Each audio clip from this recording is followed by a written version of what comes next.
तरल में दाब, ठीक ना। पहले एक चीज ध्यान देगा, दाब जो है कहाँ पे पड़ता है। जैसे मान लीजिए कोई वस्तु कहीं पे रखा हुआ है, ठोस जो होता है, ठीक है। जैसे मान लेते कोई ठोस वस्तु है, ठीक, और इसके तौर पर मान लेते ईंट। ये ईंट को जो है ना आप मान लीजिए किसी स्थान पर रख देंगे ऐसे, है ना। तो ईंट जो है अब मान लीजिए जो है ABC कंपनी का ईंट है, ठीक। तो ये जो है ईंट जहां रखेंगे आप वहां पे क्या डालेगा, ये दाब। और ये जो दबाव पड़ेगा, दाब डालेगा, ये जो है इसके भार के कारण होता है। मतलब अगर इसका भार नहीं रहेगा तो दाब नहीं पड़ेगा। मतलब हमारे शरीर का जो भार है ना, वो अगर 0 हो जाए तो हमारे खड़े होने से जो है किसी स्थान पर दाब नहीं पड़ेगा, ठीक ना। तो हम कह सकते हैं किसी वस्तु के द्वारा जो डाला जाने वाला दाब होता है वो उस वस्तु के भार के कारण होता है। बात समझे, कोई दिक्कत नहीं ना। तो तरल जो होता है ये बेसिकली जो होता है द्रव व गैस, दोनों का जो है मिश्रण होता है। तरल क्या होता है, द्रव व गैस का मिश्रण, ठीक है। तो ये जो होता है मिश्रण जो होगा, इसका भी कुछ ना कुछ क्या होगा, भार होगा, है ना।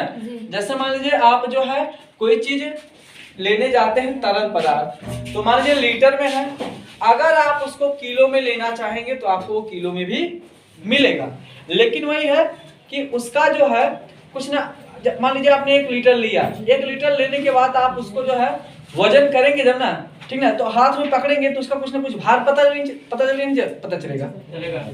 चलेगा, ठीक ना। तो यहाँ पे हम कह सकते हैं कि जो वस्तु का भार होगा, ठीक ना, वो क्या करता है, दबाव डालता है। तो तरल जो होता है द्रव तथा गैस का मिश्रण होता है। तरल क्या होता है, द्रव तथा गैस का मिश्रण होता है, और इसका भी क्या होता है, कुछ ना कुछ भार होता है। अब तरल को जो है ना आप जिस बर्तन में रखेंगे, ठीक ना, जिस बर्तन में रखेंगे ये क्या करेगा, उसी का आकार ग्रहण कर लेगा। बात समझाई, कोई दिक्कत। तो ये क्या करेगा, जिस बर्तन में आप इसको रखेंगे उसी का आकार ग्रहण कर लेगा। अब मान लेते हैं हम लोग तरल पदार्थ जो है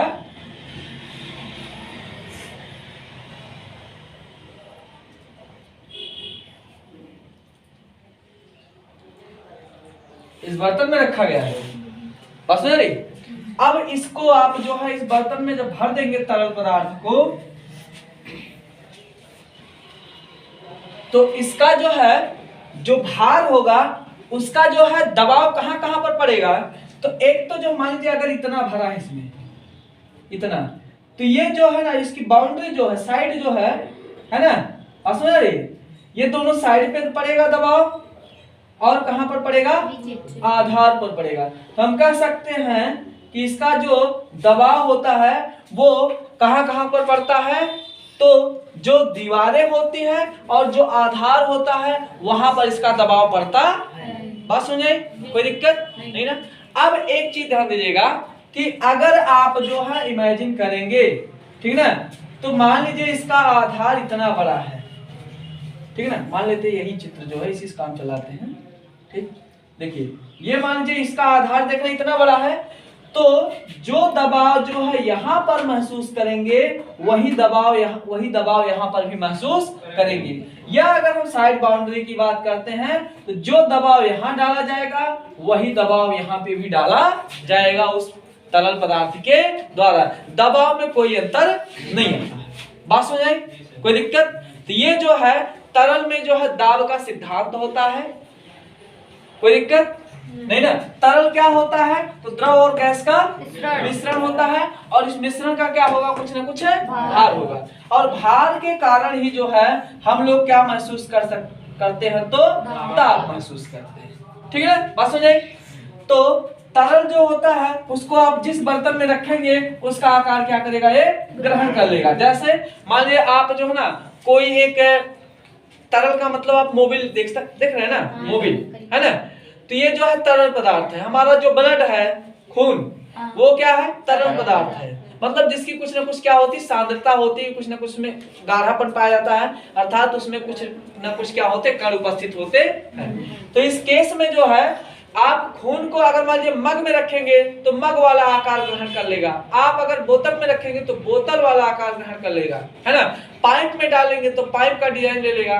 अर्थात हम कह सकते हैं कि इसके अंदर ये क्वालिटी पाई जाती है कि आप इसको जिस बर्तन में रखेंगे उसी का जैसा डिजाइन ये ले लेता है। बस नहीं, कोई दिक्कत नहीं ना। तो यहाँ पे जो है, अब जो हम यहाँ पर क्या करते हैं कि तरल को जो इस बर्तन में भर देते हैं। इस बर्तन में भरने के बाद जो है, इसका जो प्रेशर होगा, जो दबाव होगा, इसके भार के कारण वो एक तो नीचे वाले भाग पर पड़ेगा और दो सतही दीवारों पर, ठीक ना, जो साइड वाली दीवारें होंगी उस पर पड़ेगा। इस केस में एक चीज ये पाया गया कि चाहे अगर हम सतह दीवार को लेते हैं तो जो दबाव यहाँ पर है वही दबाव यहाँ पर भी होगा। अगर हम आधार वाले भाग पर बात करें तो जो दबाव यहाँ पर रहा वही दबाव यहाँ भी पड़ेगा, वही दबाव बीच में भी पड़ेगा, कि कहीं कम ज्यादा होगा नहीं ना। तो यहाँ पे हम कह सकते हैं कि जो दबाव है वह घटता बढ़ता नहीं है। किसी भी एक सतह पर आप उठा के देख लीजिए, इस बाउंड्री पर अगर आप उठा के देखेंगे तो वही रहेगा, दबाव जो है बढ़ता घटता नहीं है, दबाव जो होता वही फिक्स बना रहेगा। बात सुनिए, कोई दिक्कत नहीं ना। इसकी परिभाषा क्या बनेगी? तरल, द्रव तथा गैस का मिश्रण होता है। जिस प्रकार किसी ठोस पदार्थ के द्वारा उसके भार के कारण किसी सतह पर दाब डाला जाता है, उसी प्रकार द्रवों का भी क्या हो, तरल का भी क्या होता है, भार होता है। और इस भार के द्वारा जो है, अगर हम इसको किसी बर्तन में रखते हैं तो उस बर्तन के जो है आधार भाग तथा बगल की दीवारों पर जो है दाब डाला जाता है, और यह दाब उस सतह पर प्रत्येक जगह क्या होता है, समान होता है, घटता बढ़ता नहीं है। बात समझ आए? कोई दिक्कत नहीं ना। लिखिए, हाँ पहले लिखिए, लिखिएगा। तरल, द्रव तथा गैस का मिश्रण होता है। द्रव तथा गैस का मिश्रण होता है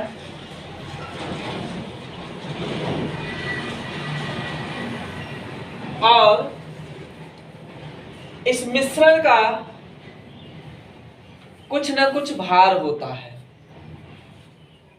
इस मिश्रण का कुछ न कुछ भार होता है।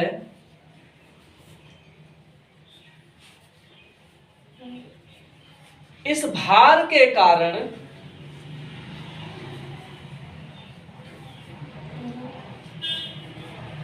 तरल के द्वारा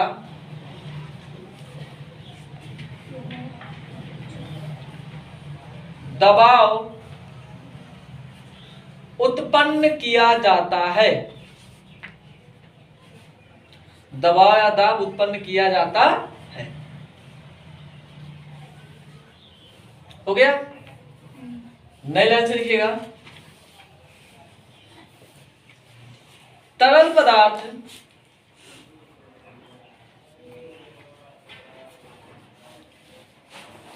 की यह विशेषता होती है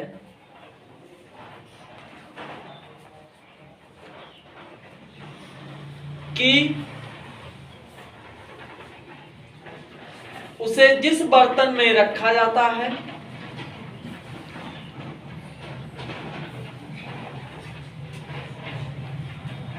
उसी का आकार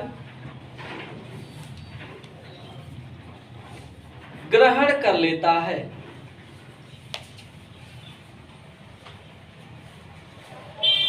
ऐसी स्थिति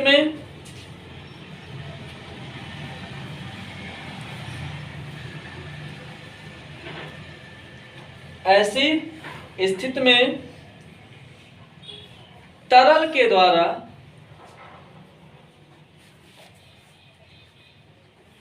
उस बर्तन के आधारीय सतह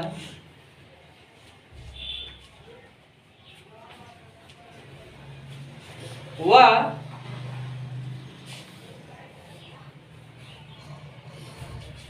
बगल की दीवारों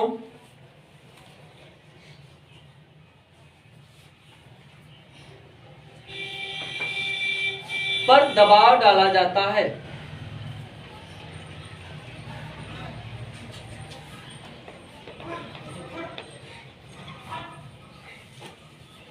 इस दौरान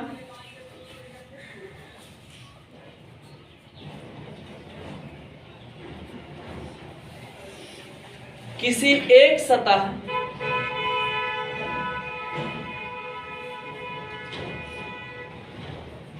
पर प्रत्येक स्थान पर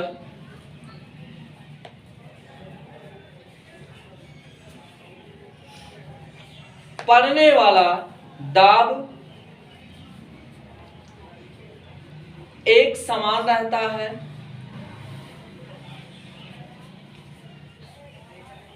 घटता बढ़ता नहीं है।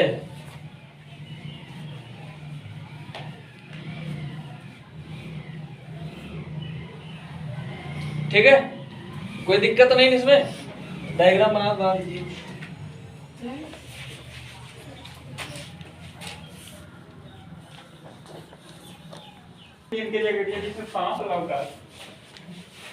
उत्प्लावन बल तथा उत्प्लावकता है ना।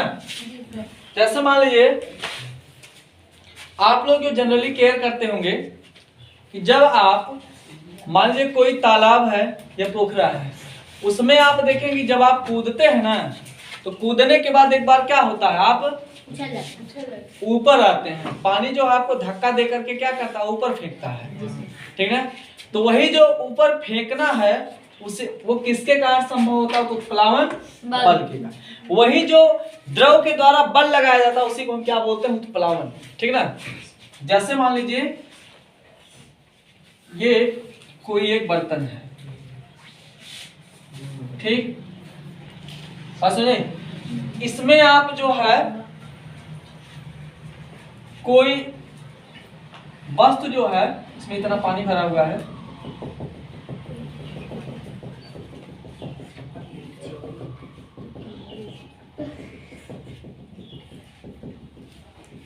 इतना पानी भरा हुआ है। अब इस केस में क्या होगा कि जब, ठीक ना, जब कोई वस्तु आप इसमें डुबोएंगे ना, तो द्रव या जो जल होता है वो उस वस्तु को जो ना आसानी से डूबने नहीं देता है, मतलब उसको ऊपर धक्का देता है। मान लीजिए आप जो है नीचे बल लगा रहे हैं, वस्तु को डुबा रहे हैं, और मान लीजिए इधर हाथ है और ये वस्तु है, बस नहीं, तो हाथ से वस्तु को आप नीचे दबा रहे हैं और नीचे जो है जल है। ये जल क्या करता है, इस वस्तु को ऊपर धकेलने का प्रयास करता है। तो यही जो ऊपर धक्का दे के फेंक रहा है ना, उसी को हम क्या बोलते हैं, उत्प्लावन बल। क्या बोलते हैं उसको,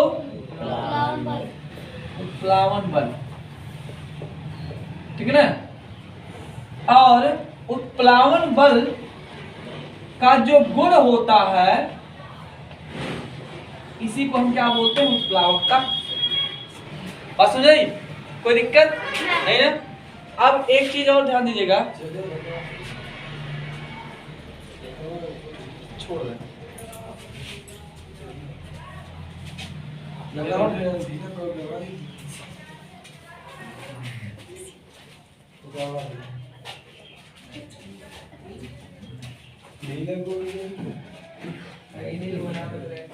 तो यहाँ पे एक चीज हम देख रहे हैं कि वस्तु द्वारा जो है बल लगाया जाता है कहाँ, जल में। जल में। अच्छा, वस्तु को मान लीजिए अगर आप दबाते हैं तो ठीक है, नहीं अगर आप दबाते हैं तो अपने भार के कारण भी तो नीचे जाएगा। ठीक है ना। तो चाहे दबाया जाए उसको, चाहे अपने भार के कारण वो नीचे जाना चाहता है, लेकिन जल क्या करता है, उसके अंदर आने का विरोध करता है। यही जो जल द्वारा एक प्रकार का बल लगाया जाता है उसी को हम क्या बोलते हैं, उत्प्लावन बल। ठीक है ना, बात समझ आई। उत्प्लावन बल हो गया। और यही जो गुण होता है मतलब ऊपर धक्का देने का, इसी को हम क्या बोलते हैं? उत्प्लावकता। बात समझे? अब एक चीज ध्यान देगा, उत्प्लावन बल का मान जो है कब बढ़ेगा कब घटेगा। तो जैसे मान लीजिए कोई वस्तु जो है ना, जब आप उसको दबाएंगे तो जितने आप दबाएंगे उतने बल भी दम लगाए, वो क्या बोलते हैं, जितने आप जो हाथ से बल लगाएंगे उतने जो जल के द्वारा भी बल लगाया जाएगा। आप उसको नीचे दबाना चाहेंगे, जल क्या करेगा, उसको ऊपर फेंकना चाहेगा। तो मतलब बल बढ़ाने के साथ जो है उत्प्लावन बल का मान क्या होगा? बढ़ेगा घटेगा? बढ़ेगा। यार आप जितना दम लगाओगे ना, वो नीचे से उतने ज्यादा ऊपर आने का जो प्रेशर उस पर पड़ेगा। बात सुना रही है? कोई दिक्कत नहीं ना?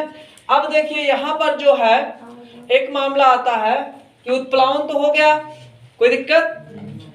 तो परिभाषा क्या बनेगी? देखिए, जब किसी वस्तु को लिखते रहिएगा,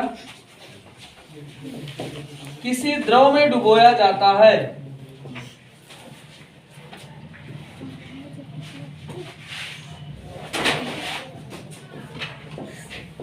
द्रव में डुबोया जाता है, तो इस दौरान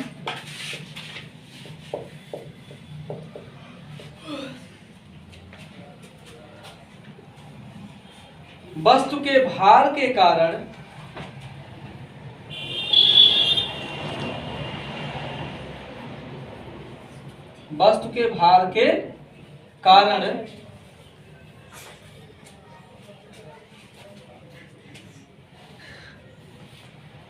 जब वस्तु जल के अंदर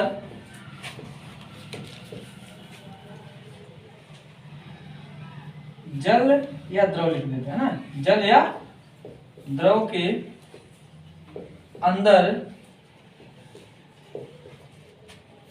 जाती है तो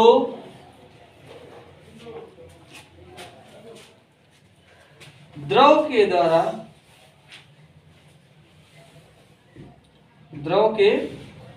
द्वारा उस वस्तु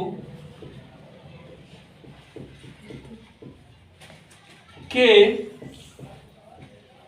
अंदर, उस वस्तु के द्रव के अंदर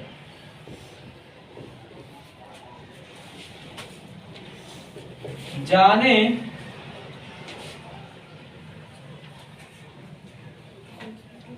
का विरोध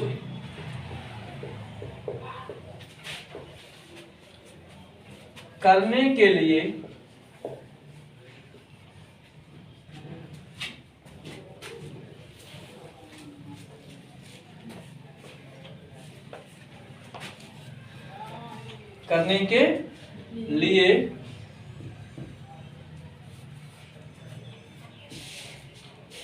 एक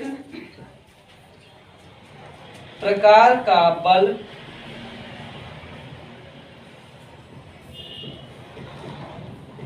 लगाया जाता है,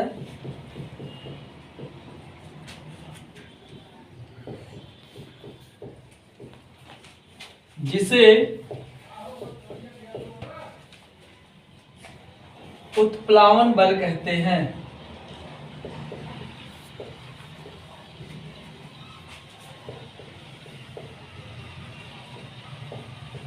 ठीक है, जिसे उत्प्लावन बल कहते हैं। तथा इस गुण को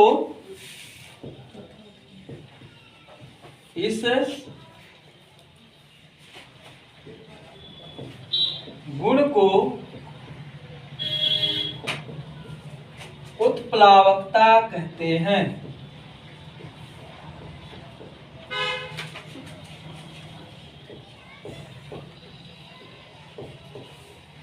बात सुन रहे?